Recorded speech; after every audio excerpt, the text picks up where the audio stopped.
बिस्मिल्लाहिर्रहमानिर्रहीम। अस्सलामुअलैकुम dear students. जैसा कि आप जानते हैं कि हमने प्रीवियस लेक्चर में डिस्कस किया था रेडिएशन एक्सपोजर को।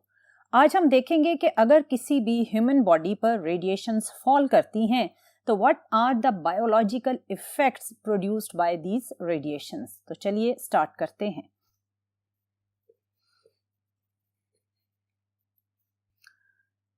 डियर स्टूडेंट, हमने प्रीवियस लेक्चर में रेडिएशन एक्सपोजर को बड़ी डिटेल में डिस्कस किया था। हमने ये देखा था कि what are the background radiations और what are the sources of these background radiations. Dear student, हम अपनी रूटीन लाइफ में जब भी किसी भी क्वांटिटी की बात करते हैं तो उस क्वांटिटी को मेजर करने के लिए यूज की जाती हैं different units. For example, distance को मेजर करने के लिए हम स्केल यूज करते हैं और डिफरेंट यूनिट्स किलोमीटर, मीटर और सेंटीमीटर की हेल्प लेते हैं। इसी तरह अगर हमने मैसेज को मेजर करना है तो हम डिफरेंट बैलेंस यूज करते हैं और यूनिट्स यूज करते हैं kilogram, gram and milligram and further, और कई यूनिट्स हैं जो आप मैस को मेजर करने के लिए यूज कर सकते हैं। इसी तरह टाइम को मेजर करने के लिए भी वॉच यूज करते हैं और डिफरेंट यूनिट्स आप यूज करते हैं। अब अगर हम बात करें रेडियो एक्टिव रेडिएशंस की, तो ऑब्वियसली अगर हमने ये मेजर करना है कि कोई भी रेडियो एक्टिव सोर्स कितनी रेडिएशंस को पर सेकेंड या पर मिनट एमिट करता है, तो वो क्या यूनिट होगा जिसके थ्रू हम ये अमाउंट मेजर कर सकेंगे। और अब अगर कोई भी बॉडी इन रेडिएशंस को एब्जॉर्ब करती है तो किस यूनिट की हेल्प से हम ये फाइंड कर सकते हैं कि उस बॉडी ने कितनी अमाउंट ऑफ रेडिएशन एब्जॉर्ब की है। तो पहले हम डिस्कस करते हैं किसी भी रेडियो एक्टिव सोर्स से एमिट होने वाली रेडिएशंस को मेजर करने वाली यूनिट्स। जब भी कोई भी radio active element radiations emit करता है तो जो हम SI unit for these radio active radiations use करते हैं वो कहलाती है becquerel। 1 becquerel is defined as 1 disintegration per second। इसका मतलब है कि अगर कोई भी रेडियो एक्टिव सोर्स 1 सेकेंड में एक डिसइंटीग्रेशन कॉज करता है तो उसे हम 1 becquerel कहेंगे। इसके साथ एक अल्टरनेटिव या बिगर यूनिट यूज की जाती है जिसे कहा जाता है curie. 1 curie is equal to 3.7 into 10 to power 10 disintegrations per second। Curie as compare to becquerel एक बिगर यूनिट है। किसी भी बॉडी से जब रेडियो एक्टिव रेडिएशंस एमिट होती हैं तो इन एमिटेड रेडिएशंस की अमाउंट को मेजर करने के लिए आप यूज करते हैं becquerel एंड क्यूरी।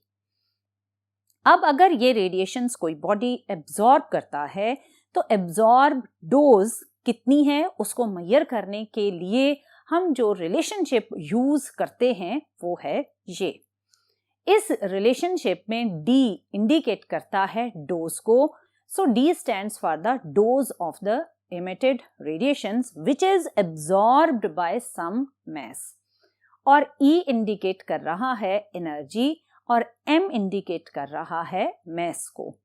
अगर आप इस इक्वेशन को देखें तो इस इक्वेशन के according dose of absorbed radiation आप डिफाइन कर सकते हैं as energy absorbed by some mass या energy absorbed per unit mass of the body. Dose और एनर्जी को अगर आप लिंक करें तो जो यूनिट बनेगा डोज का उसका नाम है gray. 1 gray is equal to 1 joule per KG. क्योंकि एनर्जी के लिए हम यूनिट यूज करते हैं जूल और मैस के लिए हम यूज करते हैं केजी। इन दोनों यूनिट्स को यूज करते हुए एब्जॉर्ब्ड डोज की जो यूनिट है that is joule per KG, और इस जूल पर केजी को आप 1 ग्रे कहते हैं। इससे फर्दर स्मॉलर यूनिट भी है फॉर मेजरिंग एब्जॉर्ब डोज, और ग्रे से जो स्मॉलर यूनिट है वो कहलाता है rad. 1 rad equals to 0.01 gray. Rad basically abbreviation है रेडिएशंस एब्जॉर्ब डोज की। 1 rad is the smaller unit for measurement of the absorbed dose and gray is the bigger unit for measurement of absorbed dose. अब जब ये radiations किसी भी body पर fall करती हैं और एनर्जी को डिपॉजिट करती हैं तो कितना डैमेज ये रेडिएशंस कॉज करती हैं, अगर आपने वो डैमेज कैलकुलेट करना है तो आप इफेक्टिव डोज की टर्म यूज करेंगे. So to measure how much damage is caused by these radioactive radiation is calculated by effective dose. और effective dose की इक्वेशन कुछ इस तरह से होगी, जिसमें आपने देखा कि effective dose is equal to dose absorbed multiply RBE factor. इस इक्वेशन में RBE stands for Relative Biological Effectiveness. अगर आप इस RBE फैक्टर को डिफाइन करें तो इसकी डेफिनेशन कुछ इस तरह से होगी. It is a factor which gives the ratio of biological effectiveness produced by one type of ionizing radiations relative to the other type of ionizing radiations having same amount of absorbed energy. इसका मतलब RBE factor दो different absorbed energies के corresponding produce होने वाला effect का ratio आपको देता है. RBE फैक्टर को पहले Q फैक्टर भी कहा जाता था. अगर किसी भी रेडिएशन का RBE फैक्टर या Q फैक्टर 1 या 1 से लेस हो तो वो रेडिएशन सेफ साइड पर होती हैं. लेकिन अगर किसी रेडिएशन का RBE फैक्टर 1 से ग्रेटर हो तो वो रेडिएशंस फिर हार्मफुल रेडिएशंस कहलाती हैं. इस वक्त आप डिफरेंट रेडिएशंस के RBE या Q फैक्टर्स देख रहे हैं. बीटा, गैमा और एक्स रेज का RBE फैक्टर 1 है. सो ये रेडिएशंस एक सेफ साइड पर हैं. लेकिन अगर आप स्लो न्यूट्रॉन, फास्ट न्यूट्रॉन और फिर अल्फा रेज को देखें तो इनके RBE फैक्टर की वैल्यू ग्रेटर देन 1 है, विच इज 5, 10 एंड 20.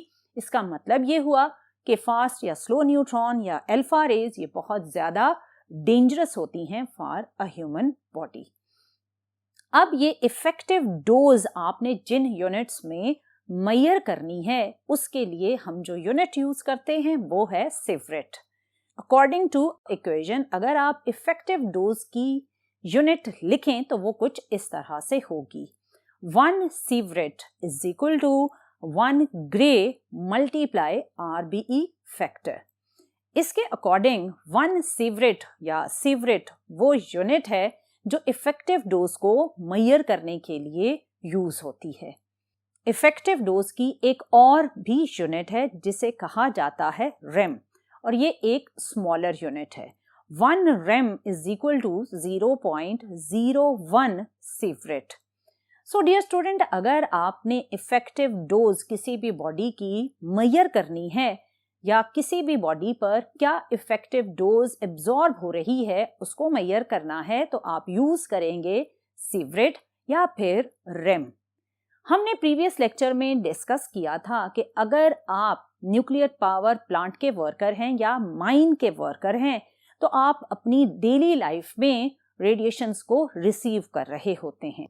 अगर कोई भी ऐसा वर्कर वीकली 1 मिली सिवरेट की डोज को रिसीव करता है तो it is a safe side receiving radiations. लेकिन अगर वो ज्यादा अमाउंट रिसीव करता है तो वो ऑब्वियसली उसके बॉडी के लिए डेंजरस होती हैं. और 3 सिवरेट एक ऐसी अमाउंट है जो किसी भी लिविंग ऑर्गेनिज्म में डेथ को कॉज कर सकती है. ये रेडिएशंस जब भी किसी भी बॉडी पर फॉल करती हैं तो अगर इनकी अमाउंट कंट्रोल्ड अमाउंट ना हो तो ये कॉज कर सकती हैं hair fall, skin burning, eyes का डैमेज और इसके अलावा आपके वाइट ब्लड सेल्स की अरेंजमेंट या DNA को भी ये डैमेज कर सकती हैं. ये रेडिएशंस जब किसी सेल पर फॉल करती हैं तो there are 3 possibilities. First possibility ये है कि सेल विल रीप्रोड्यूस इटसेल्फ. उसमें कोई भी चेंज नहीं आया, उसने खुद को रीप्रोड्यूस कर लिया. सेकेंड पॉसिबिलिटी ये है कि सेल ने खुद को रिप्रोड्यूस तो किया लेकिन एक गलत अंदाज में। The meaning is this: the cell will reproduce itself but in a wrong pattern, और ये wrong pattern with time cancer को कॉज करता है। और थर्ड पॉसिबिलिटी ये है कि जब ये रेडिएशन किसी सेल पर फॉल करें तो वो सेल कंप्लीटली डिस्ट्रॉय हो जाए। सो डियर स्टूडेंट, आपने देखा कि अगर आप किसी भी बॉडी पर एक कंट्रोल्ड अमाउंट ऑफ रेडिएशन को फॉल ना करें तो ये रेडिएशन किस कदर डेंजरस हो सकती हैं। डियर स्टूडेंट, इसके अलावा इस पर भी डिपेंडेंस है कि जब कोई ह्यूमन बॉडी ये रेडिएशंस रिसीव कर रही है तो उस ह्यूमन बॉडी की एज क्या है। अगर आप चाइल्डहुड में हैं, अगर आप यंग एज में हैं या अगर आप ओल्ड एज में हैं तो तीनों एजेस में जनरेट होने वाला डैमेज डिफरेंट होगा, क्योंकि जब आप चाइल्डहुड में हैं तो आपके पास एक लॉन्गर लाइफ स्पैन है और इस लॉन्गर लाइफ स्पैन की वजह से रेडिएशंस को एक लॉन्गर टाइम मिलता है for changing the cell of the body. और अगर आप एक यंग एज में हैं तो कंपेयर टू चाइल्डहुड आपका लाइफ स्पैन कम है, सो आपका डैमेज कंपेयर टू चाइल्डहुड कम होगा। और अगर आप ओल्ड एज में हैं तो आपका लाइफ स्पैन और भी रिड्यूस हो जाएगा, सो डैमेज का जो फैक्टर है वो भी रिड्यूस हो जाएगा। सो एज भी एक ऐसा फैक्टर है जो रिसीव होने वाली रेडिएशंस के साइड इफेक्ट्स को जनरेट करता है। डियर स्टूडेंट, इसके अलावा अगर हम कंपेयर करें डिफरेंट रेडिएशंस या डिफरेंट इंटेंसिटी के डैमेज को तो वो कंपैरिजन करने के लिए फर्स्ट सिचुएशन हम कुछ इस तरह से लेते हैं। हम ये सपोज कर लेते हैं कि सेम रेडिएशंस हैं, सेम इंटेंसिटी है, बट डिफरेंट बॉडी पार्ट्स पर फॉल कर रही हैं। सपोज करें कि आपके पास ये रेडिएशंस पहले सिर्फ आपके बाजू यानी आर्म पर फॉल कर रही हैं। सेम रेडिएशन और सेम इंटेंसिटी अब अगर एक फुल बॉडी पर फॉल करे तो क्या दोनों केसेस में डैमेज एक जितना होगा? तो इसका आंसर है नो। दोनों केसेस में डैमेज एक दूसरे से डिफरेंट होगा। फर्स्ट केस में जहां सिर्फ आपके आर्म पर रेडिएशंस फॉल कर रही हैं वहां mass receiving radiations is less, जबकि सेकेंड केस में जहां पर होल बॉडी रेडिएशंस को रिसीव कर रहा है इस केस में मैस रिसीविंग रेडिएशन ज्यादा है। और आपने अभी एक इक्वेशन देखी जिसमें आपने ये देखा कि dose is equal to energy of radiations per unit mass. इस इक्वेशन के according energy of radiations is equal to dose into mass. इसका मतलब ये है कि अगर सेम डोज है लेकिन अगर डिफरेंट मैसेज हैं तो आपके पास energy deposited is different. First case में क्योंकि मैस कम है तो एनर्जी भी डिपॉजिट कम होगी। सेकेंड केस में मैस ज्यादा है तो एनर्जी डिपॉजिटेड इज ग्रेटर।